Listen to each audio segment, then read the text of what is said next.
Sagittarius 7, Cupid knocking on the door. Well, this isn't only about the striking blows of Cupid to the heart, although we're going to focus on that mostly. It's about anything which is alluring, anything which raises our emotions to a high pitch, so that reasonableness is put in the closet for the minute. We're not very reasonable when we fall in love. The intensity of emotional experience when we meet somebody with whom we feel we can merge is so great that all the memories that we've got of what went wrong last time, or how unreasonable it is to expect this situation to unfold in the way we want it to, we just lose that sense of rationality of mind in the presence of this allurement of emotional intensity. So what's that all about? How can we allow Cupid to knock us off center? And we do. However often Cupid strikes, however disappointed and disillusioned we get with love, we'll always have another go. When Cupid comes knocking on the door again, we get caught up. And, I've seen it happen so often, where people, they're not in their 20s or 30s anymore. They're in their 50s and 60s, and Cupid comes a-knocking, and they just start to behave like infants again, who want their mummy or their daddy, and they give up any sense of self-integrity to the partnership or the potential partnership, which very often isn't what it seems, almost always isn't what it seems. Cupid is a force, and its main purpose is to keep the species alive, come what may. It's pretty obvious to most people that the sexual impulse is one of the most powerful, if not the most powerful, for many people.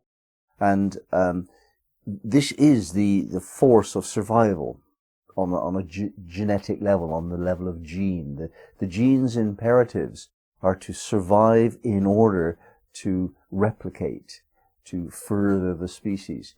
And even though we're attempting to be quite conscious beings of light, nevertheless we're subject to the tyranny of the appetites of the physical body. And that actually includes emotion. We like to think of our emotional body and our mental body as quite separate from the physical body. In other words, we feel what we feel, and it's not simply a hormone making us feel that. But there's plenty of evidence that that's not always the case. In fact, that's not usually the case. And what we think tends to be in complete alignment with how we feel.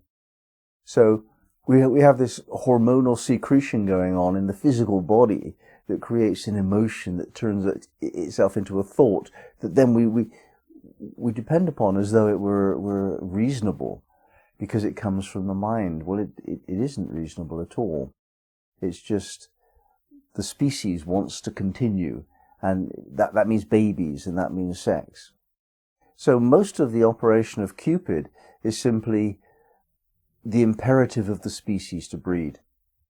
And what we do when we involve ourselves in life at that level, and let's talk more widely now, we feel that the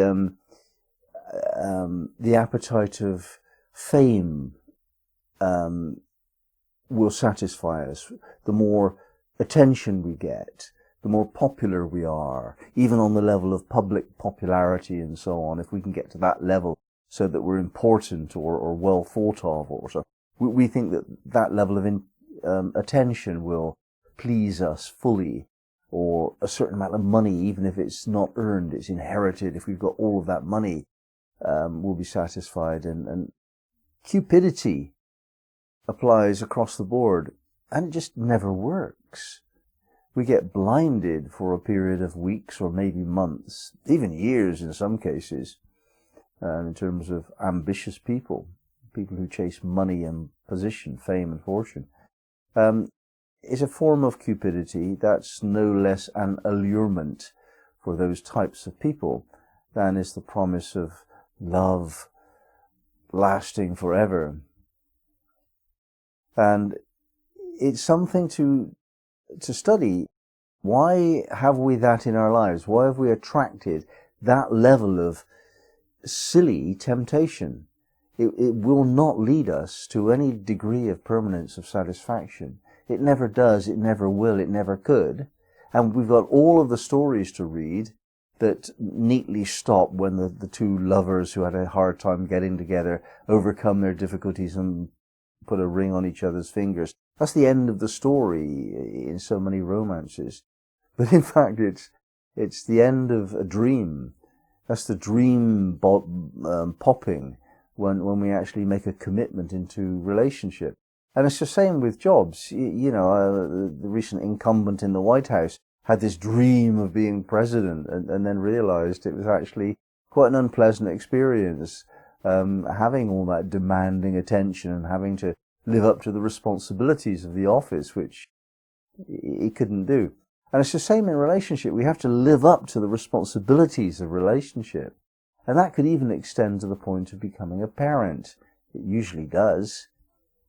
Taking responsibility for bringing another being into the world and guiding them on a track towards happiness and at least safety.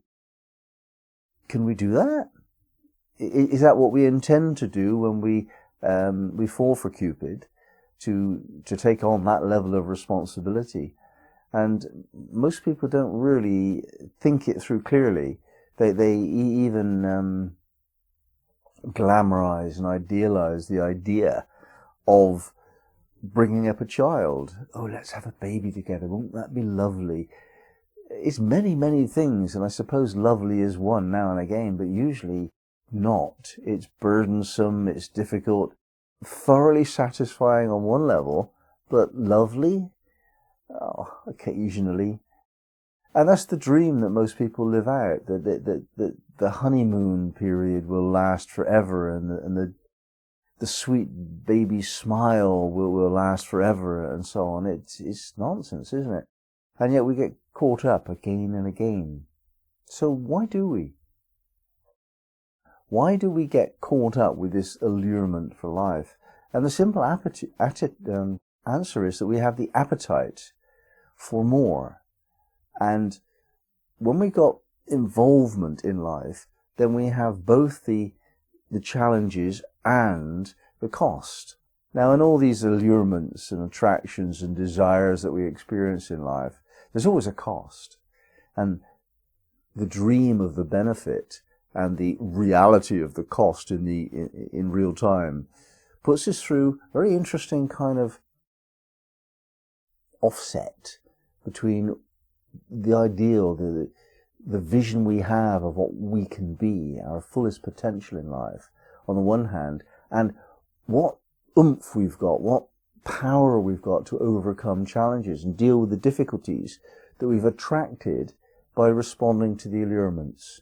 Now that interaction, dream against reality, is a real measure and test of our spiritual station. And also it develops our spiritual nature.